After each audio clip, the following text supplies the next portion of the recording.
મારો ભાઈ છે તો મારે બોલવાનો. કીધું ગરમ કરનું હોય મારું હોય તો ગરમ હોય તો કાઢો. ના ના હાલ તું મુકેજી તમે તો રાખો હું તરત જ હાલ દે. આનો ખાલી ઘડીક મજાક કરો રી ના ચડાવતા બા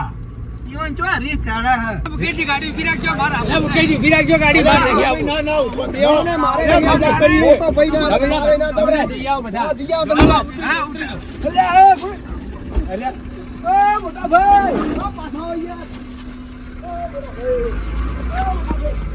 હા એડજો એ નહીં તો આખો દાડો કને અભડાય નહીં તમે નહીં અભડાયું પણ તમે થોડી સહન શક્તિ રાખો યાર આખો દાડો કે કરવાનું એટલે હું મજાક કરું પણ ના હોય મજાક કરીએ તો સમજતા નહીં વાત ને હલા પેલો કીધું તો ઉતરી જવાનો હું જો તમને કહી દઉં એક શબ્દ કહેવા નહીં આવે હા જા દો